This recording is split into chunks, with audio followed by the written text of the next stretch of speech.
Hello, আজকে ওয়েদারটা দেখেছো কত সুন্দর, তাই না? তো চলো আজকে তোমাদের সাথে একটা মিনি ব্লগ শেয়ার করব। আর এটাই না আমার চ্যানেলের ফার্স্ট ভিডিও হতে চলেছে। তো তোমাদের সাথে একটা ছোট্ট রেসিপি আমি শেয়ার করব। তো চলো রেসিপিটা দেখে নাও। এখানে আমি আজকে তোমাদের শেখাবো পার্শে মাছের ঝোল। জানি তোমরা সবাই জানো, আর আমি আজকে তোমাদের একটা সহজ পদ্ধতিতে শেখাবো। আর এখানে দেখো পোস্ত আর সর্ষেটাকে ভালোভাবে আমার শাশুড়িমা বেটে নিচ্ছে।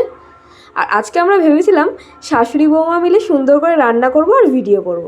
তো দেখো কথা বলতে বলতে এখানে মাছগুলোও ভাজা হয়ে গেছে। ভাজা হয়ে গেলে সেই তেলের মধ্যেই কালো জিরে ফোড়ন দিয়ে দিতে হবে। সত্যি কথা বলতে আমি রান্না সেরকম পারি না, আমার সবে সবে মাত্রই বিয়ে হয়েছে। তো মার কাছ থেকেই সুন্দর করে আমি রান্নাগুলো শিখি। তো ভাবলাম রান্নাগুলো এত সুন্দর করে মা, তাই তোমাদের সাথেও শেয়ার করি। তো দেখো এই কালো জিরে ফোড়ন দেওয়া হয়ে গেলে তার মধ্যে পেঁয়াজ কুচিগুলো দিয়ে নিতে হবে এবং ভালোভাবে ভেজে নিতে হবে। তো যেটা বলছিলাম, আমি যেহেতু সবে সবে বিয়ে হয়েছে, আমি সেরকম রান্না পারি না, তো মার কাছ থেকেই শিখি। আর এরকমভাবে ভাবছি যে এবার থেকে তোমাদের সাথেও আমি শেয়ার করব মায়ের রেসিপিগুলো।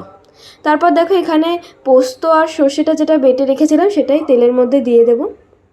তারপর ভালোভাবে কষিয়ে নিতে হবে। কষানো হয়ে গেলে একটু নুন আর হলুদ দিয়ে ভালোভাবে আবার কষিয়ে নেবে। সত্যি কথা বলতে আমার শাশুড়ি মা খুবই সিম্পল রান্না করে, কিন্তু জাস্ট অসাধারণ টেস্ট হয়, কি আর বলবো। তারপর দেখো ভালোভাবে কষানো হয়ে গেলে এর মধ্যে মাছগুলোকে দিয়ে নেবে।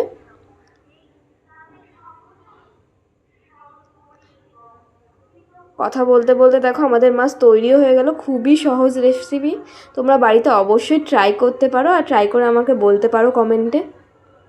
আর এরকম সুন্দর সুন্দর রেসিপি দেখতে গেলে আমার চ্যানেলটা কিন্তু অবশ্যই সাবস্ক্রাইব করে দিও।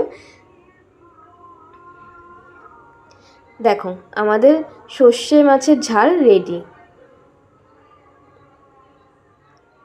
তো ভিডিওটা যদি ভালো লাগে সাবস্ক্রাইব করতে ভুলো না। দেখা হবে নেক্সট কোনো ভিডিওতে। এখনকার মতো টাটা।